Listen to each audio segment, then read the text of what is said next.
This is the screencast for Learning Target 36, which is operations with complex numbers. Please recall that I stands for the square root of -1, and when we have something in the form a plus bi, we have something that would be a complex number.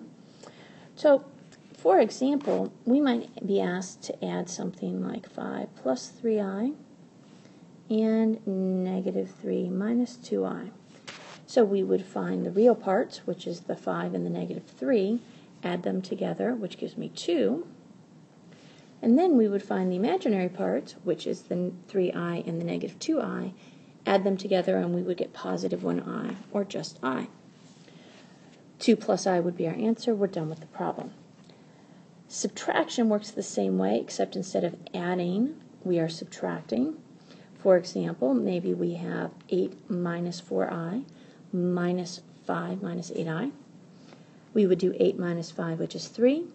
We would do -4 minus a -8, which is really just plus for the 8i, and that gives me a positive 4i. Multiplication gets to be a little bit more complicated because it actually involves distributing a few times. It's very similar to when we multiply two binomials. So let's say we have 6 plus 2i times 5 minus 7i. We take the 6 times the 5, which is 30. We take the 6 times the minus 7i, which is minus 42i. 2i times the 5 is plus 10i. And 2i times a -7i, which is -14i squared. Now, since I stands for the square root of -1, when we take I and square it, that's the same thing as taking the square root of -1 and squaring it, which effectively ends up being just -1. So in other words, this minus 14i squared becomes -14 times -1, or just a positive 14. We can now add the real parts. 30 plus 14 is 44, and -42i plus 10i is -32i. So you can see here when we multiply two complex numbers, we still get a complex number. Let's do another one with multiplication. -3 plus 4i times 8 minus 3i. Once again, distributing, we have -3 times 8, which is a -24. We have -3 times -3i plus 9i. 4i times 8i is plus 32i. And 4i times the -3i is a -12i squared. Again, this effectively becomes plus 12. Combining our real parts, that gives us -12. Plus, combining our imaginary parts, we get 41i. One more multiplication. 6 plus 2i times 6 minus 2i. Now, these two numbers are called complex conjugates because, first of all, they're complex numbers. Secondly, they are the same except for the sign between the real part and the imaginary part.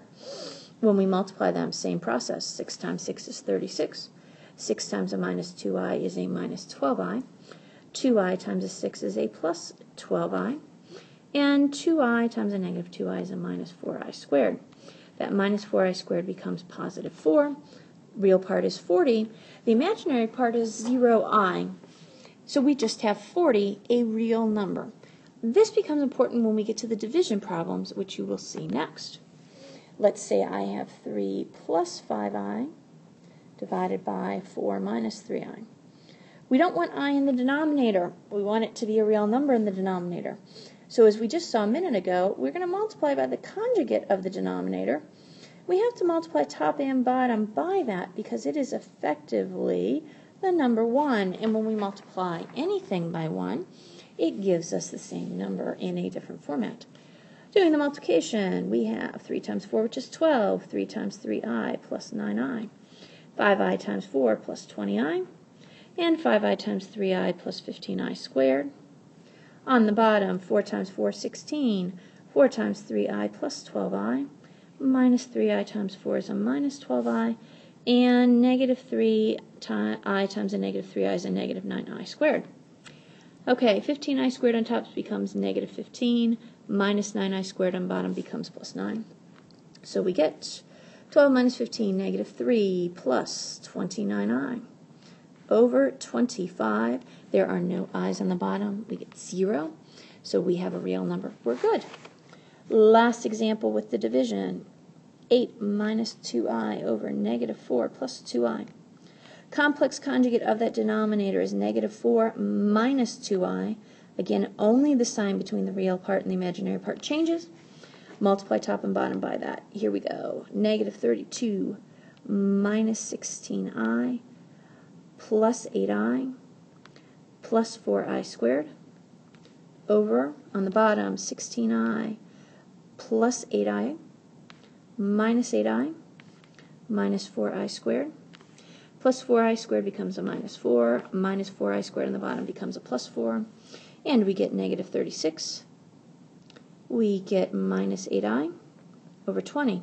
Now in this case, all of the real parts do actually simplify out.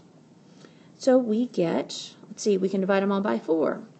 Negative 9 plus a negative 2i over 5. And that's going to be my simplified answer. We're good. Thanks so much for listening. Have a great day.